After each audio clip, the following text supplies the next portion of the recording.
My name is Amelia Hartwell. I am 32 years old. And I work as a data analyst.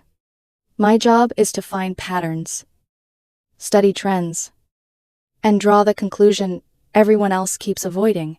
For 2 years, I had been ignoring the most obvious data set in my own life. My relationship with my boyfriend, Ethan Vale, 28. The pattern was his ever-growing expectation of a lifestyle funded by me. The trend was my slow transformation from girlfriend to provider. The conclusion was brutally simple. I was not his partner. I was his ATM. I ignored it because Ethan was charming, handsome, the kind of man who could smile across a room and make strangers forgive him before he even apologized. On the surface, our life looked polished. Weekend brunches, rooftop bars, carefully framed photos, expensive gifts I pretended were romantic because admitting they were financial obligations felt humiliating. But the cost of maintaining that perfect-looking life kept rising. The final data point came last night. It was Ethan's birthday dinner at Aurelia, a restaurant where even the silence felt expensive. He had invited his 2 closest friends, Mason and Drew, men who treated him like a misunderstood prince, and me, like the woman lucky enough to fund the kingdom. The evening was a masterclass in performative extravagance. We have to start with the Aurelia Grand Platter, Ethan announced, barely glancing at the menu. And champagne? Not the cheap one. The good one? The platter was a mountain of shellfish that cost more than my weekly grocery budget. The champagne was nearly $300. I just nodded, feeling the familiar knot tighten in my stomach. The ordering continued. 3 Wagyu steaks, truffle butter add-ons, cocktails with names like Gilded Dream, another bottle of wine. Ethan laughed too loudly, leaned back too comfortably, and let Mason and Drew hype him up. Like every reckless choice was proof of confidence. They took photos, they toasted, they barely looked at me, unless they needed confirmation that the wallet was still present. Then the conversation turned to a disagreement Ethan and I had earlier that week. He wanted a lavish weekend getaway. I had suggested something still beautiful, but more reasonable. Ethan retold it like a comedy routine. Can you believe she actually wanted to discuss the budget? Mason groaned theatrically. That is so exhausting. Drew shook his head. Man, the whole point of having a supportive woman is peace. She shouldn't be stressing you about money. Ethan looked at me with a smirk that was half amusement, half warning. That's what I told her. He said, you need to learn, Amelia. Real women don't argue. They support their man and shut up. Mason and Drew burst out laughing. Ethan smiled like he had won something. He expected me to blush, to apologize, to make myself small enough for the table, but something inside me went very still. The numbers finally added up. The knot in my stomach was not anxiety anymore. It was certainty. I looked at Ethan's beautiful, smug face and felt nothing. A few minutes later, the waiter came with the bill and placed it discreetly on the table. Ethan nodded toward it, then toward me. The silent command was clear. Do your job. I opened the folder. The total, with tax, was just over $1,200. Everyone watched me, waiting for the familiar ritual. I looked up at Ethan and gave him a small, calm smile. Thanks for the advice, I said. His smirk widened. He thought I had learned my lesson. I flagged down the waiter. Excuse me, I said, my voice steady. I'd like to pay for my portion separately. The waiter did not miss a beat, but Ethan's smile vanished. Amelia. Hey, he said. What are you doing? I ignored him. I had the ribeye and 1 beer. I said, please run my card for my portion. Tax. And tip. The waiter nodded. Of course. Mom. Ethan stared at me like I had slapped him. What the hell do you think you're doing? Mason and Drew went quiet. The party was over. I handed over my card, signed the receipt when it came back, and stood up. pushed in my chair, and put my phone in my purse. I did not explain. I did not argue. I walked away. Behind me, Ethan's voice cracked through the restaurant. Where is she going? I stepped outside into the cool night air and felt lighter than I had in 2 years. My phone started buzzing before I reached the corner. Ethan. Mason. Drew. Ethan, again. Where are you going? Get back here. This isn't funny. You embarrassed me. You need to pay this bill. I got into a cab and looked out the window as Aurelia disappeared behind me. I pictured the waiter returning to the table, the remaining balance, the silence, Ethan's laughter dying, his friends realizing the free ride was over. He had said, "Real women support their men," and shut up, so I did not argue. I paid for my own dinner, for my dignity, for my freedom, and then I left. The cab ride home was blissfully quiet. My phone was not. It was in the middle of a full-blown notification seizure. Texts and missed calls from Ethan, Mason, and Drew flashed across the screen, one after another. I ignored them all. By the time I reached my apartment, my hands had stopped shaking. That surprised me. I had expected panic, regret, maybe even the old instinct to fix what Ethan broke, so he would not be angry anymore. Instead, I felt calm. I let myself into the apartment. My name solely on the lease. A detail Ethan had never cared about because he had never imagined it could matter. Then, I sat on the couch and finally looked at the digital wreckage. Ethan, you embarrassed me. Ethan, you humiliated me in front of my friends. Ethan Mason had to put the bill on his emergency credit card. Do you know how awful that was? Ethan, you owe me $1. 692. Ethan, I'm sending you my Venmo. Pay it now. Ethan, I'm coming home and you better have that money ready. Home. That word sat on the screen like a lie. I muted every thread and waited. An hour later, the door flew open so hard, it slammed against the stopper. Ethan stood in the entryway. Face red. Eyes bright with fury. His expensive jacket was wrinkled. His confidence was not gone, but it had cracked around the edges. What was that he seethed? Throwing his keys onto the table, I stayed seated. That was me taking your advice. I said, my advice. His voice rose. What are you talking about? You abandoned me. You said real women don't argue. They support their man and shut up. I didn't argue. I paid for my meal. Then I shut up and left. For 1 second, the logic of it seemed to short-circuit him. That's not what I meant. And you know it. No. I said. What you meant was that I was supposed to pay for everyone. That's your job. He snapped. That's the deal. The room went silent.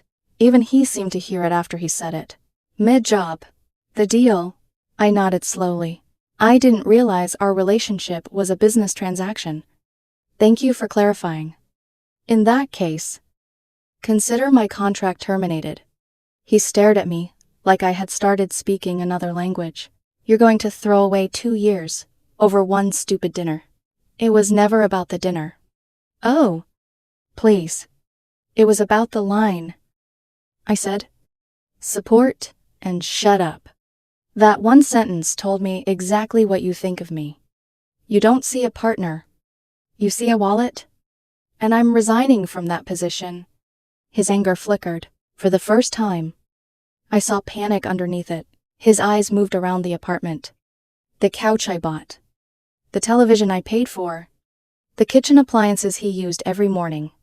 The clean, warm, stable life he had mistaken for something he owned. This is ridiculous, he said. But his voice had changed. You're emotional. You'll regret this. No. Ethan. I think I've been regretting it for a long time. Tonight, I finally admitted it. He laughed once. Sharp and ugly. So what now? You're going to punish me until I apologize. No. I'm ending this. His face hardened again. Fine. Be dramatic. I'm going to bed. We'll talk in the morning when you've come to your senses. He started toward the bedroom. No, I said. He stopped. You're not going to bed. You can pack a bag with what you need for a few days. Then you need to leave. He turned slowly. Leave? Yes. I live here. No, I said. Standing now. I live here. My name is on the lease. Our relationship is over. So your stay here is over. You can come back this weekend to get the rest of your things. We'll schedule a time. That was the blow he had not prepared for. The dinner had humiliated him. The breakup inconvenienced him. But losing the apartment, losing the place where his entire lifestyle was staged, terrified him. You can't do that, he said. I can. Where am I supposed to go? I don't know. Mason or Drew? Maybe. I'm sure they'd love to host the man who just left them with a bill neither of them planned to pay. His mouth opened, then closed. The cruelty of the truth landed harder than shouting ever could. You are unbelievable, he whispered. No, I said. I was useful. There's a difference. His eyes filled. But not with heartbreak. With rage. You'll regret this. Amelia. I already regret the last 2 years, I said. Tonight is the first step in fixing that. For a moment, neither of us moved. Then, he stormed into the bedroom. Drawers opened, hangers scraped. Something hit the floor. I stayed by the doorway and listened. I knew this was no longer just about clothes. It was about punishment. Ethan was not the kind of man who left quietly. He was the kind who believed if he could not keep the comfort, he deserved to damage it. His first target, I was sure, I would be the expensive camera kit I bought him for his birthday. The one he claimed would launch his content career, the one I had all the receipts for. The next week became a lesson in how quietly ugly a breakup could become. Ethan left that night in a storm of anger. The following morning, I woke up to a Venmo request. 1美元 692. The note read, Dinner you owe me, coward. I declined it. My response contained one word, no. After that, every conversation happened through text. Not because I was afraid of speaking to him, because I wanted a record of everything. We agreed that he would come back Saturday afternoon to collect the rest of his belongings. I made one condition perfectly clear. I would be present the entire time. Saturday arrived with gray skies and heavy air. Right on time. The doorbell rang. Ethan wasn't alone. Mason and Drew stood behind him, carrying empty moving boxes. His personal moving crew, his emotional backup. When I opened the door, Ethan refused to meet my eyes. Just get my stuff, he muttered to them. Everything that's mine. That sentence turned out to be surprisingly flexible. His clothes went into boxes first. His shoes, his watches, his gaming console, none of that mattered. Then they began wandering through the apartment. Oh, Mason called from the bathroom. Don't forget these towels. The towels stay, I answered calmly. He poked his head around the corner. But Ethan uses them. I bought them. So usage isn't ownership. He frowned. That seems petty. I smiled politely. No. It's accurate. The pattern repeated itself. The coffee machine, the espresso machine goes. No. He uses it every morning. I paid for it. The floor lamp beside the couch, he picked that one. I purchased it. Kitchen appliances, decorations, small furniture. Every time they tried to carry something toward the door, I answered the same way. No. I have the receipt. It stays. The more calmly I spoke, the more frustrated they became. They had expected tears, a screaming match, something emotional they could dismiss. Instead, they found documentation, facts, ownership. The apartment slowly filled with an uncomfortable silence. Then came the item I had been expecting. Drew walked out of my office carrying the padded case for the Sony Alpha camera kit, nearly $3,000. The birthday gift I had bought Ethan last year, after he announced he was going to become a professional content creator. He had promised it was an investment in our future. Our brand. He had called it He had uploaded exactly 19 videos before giving up. Okay, Drew announced. We're taking the camera? No, I said. He stopped. Ethan finally looked directly at me. What do you mean no? I mean exactly that. You bought it for my birthday. Yes. So it's mine. I shook my head. It was a gift purchased because I believed we were building a future together. So, that future no longer exists? His eyes narrowed. You can't take back gifts. I can certainly refuse to let property I paid for leave my apartment. You're stealing from me. No. I walked to the desk drawer and removed a folder. I had prepared it the night before. Inside were receipts, credit card statements, warranty registration, the serial number, every document connected to that camera. I laid them neatly on the table. The purchase was made using my credit card. I tapped the receipt. The serial number matches the equipment. I slid the warranty forward. It was never transferred.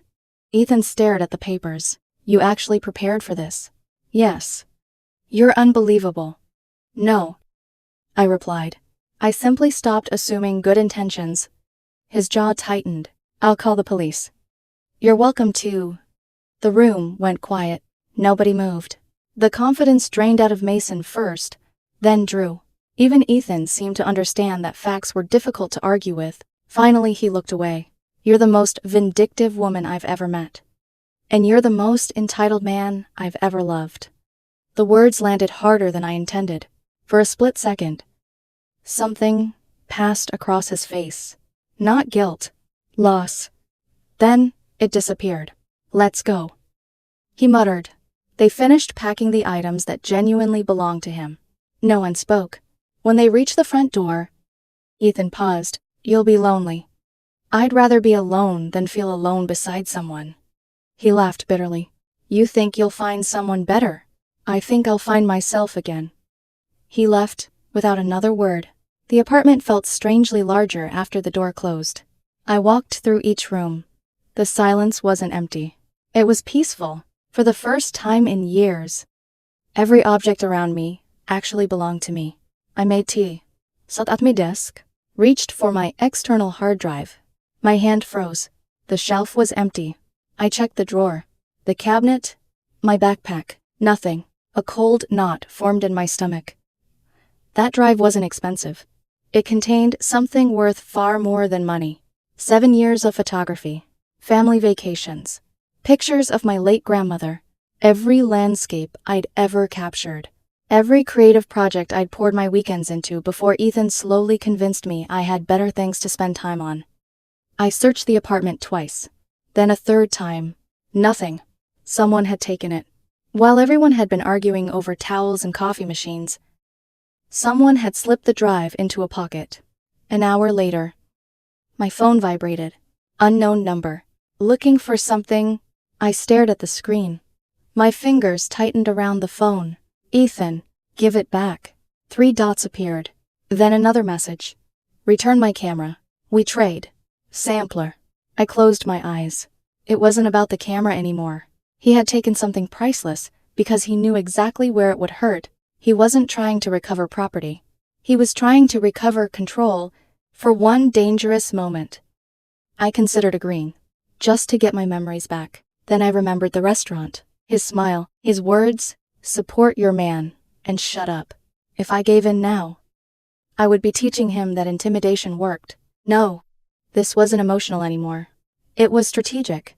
He had stolen something with enormous personal value. I possessed something with enormous financial value, and unlike him, I had every receipt.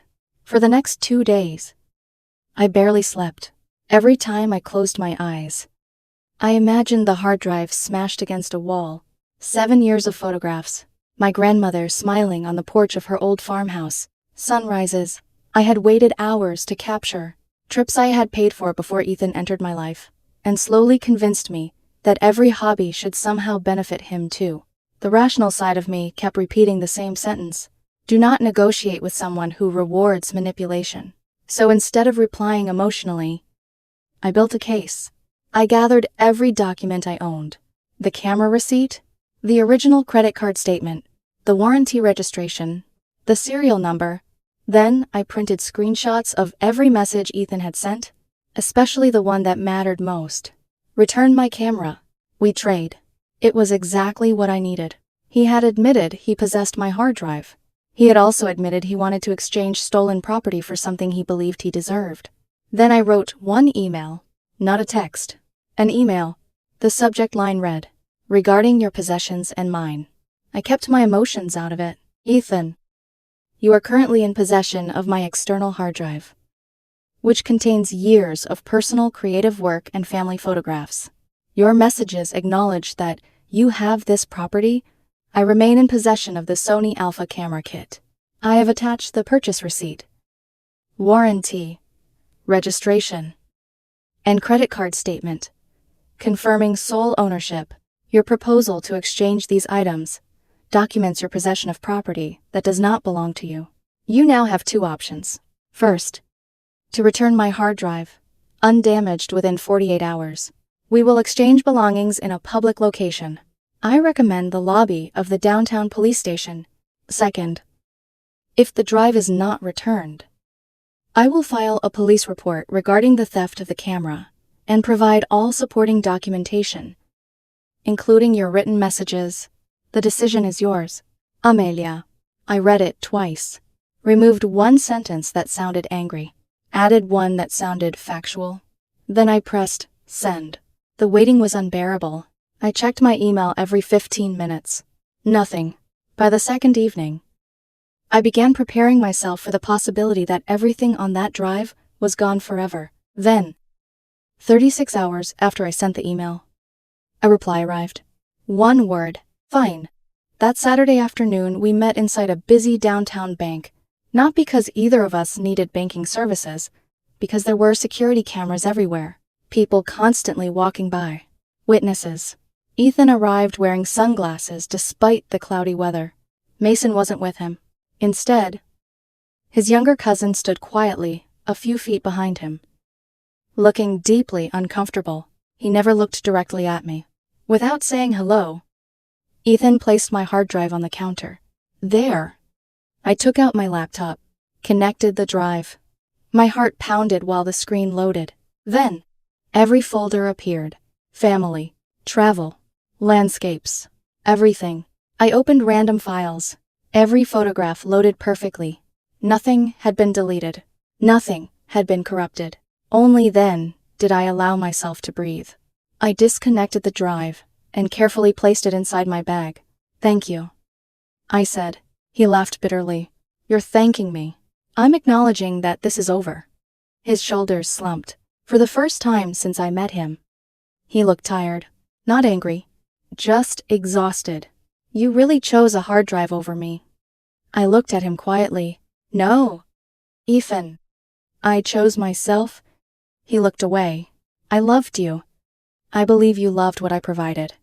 His expression tightened. You've changed. No. I finally stopped apologizing for seeing the truth. For several long seconds neither of us spoke. Then he nodded once. A defeated, almost reluctant nod. Without another word, he turned and walked toward the exit. He never looked back. Neither did I. 3 months have passed since that afternoon. Life became remarkably quiet. I heard through mutual acquaintances that Mason's emergency credit card had caused a massive argument within his family. The friendship between the 3 men eventually fell apart without people constantly covering for him. Ethan's carefully curated lifestyle collapsed faster than I expected. The apartment he moved into was far smaller. His attempts to become an online creator quietly disappeared. The expensive dinners, luxury weekends, designer clothes. Onabiwan. The photographs stopped appearing. The illusion simply faded. As for me, revenge was never the goal. Freedom was. I started taking weekend photography trips again. I reconnected with friends I had slowly drifted away from during those 2 years. I laughed more. I slept better. The apartment no longer felt like a place where I financed someone else's dreams. It finally felt like home. Sometimes I open that hard drive just to look through old photographs. Not because I miss the past, because they remind me who I was before I convinced myself that love required constant sacrifice, that birthday dinner changed everything. Not because of the bill, not because of the argument, but because one careless sentence exposed an entire relationship. Real women support their man and shut up. He believed I would spend the rest of my life proving him right. Instead, I quietly paid for my own dinner, walked away, and let facts accomplish what arguments never could. Sometimes the strongest thing a person can do is refuse to keep funding a story that was never written for their happiness.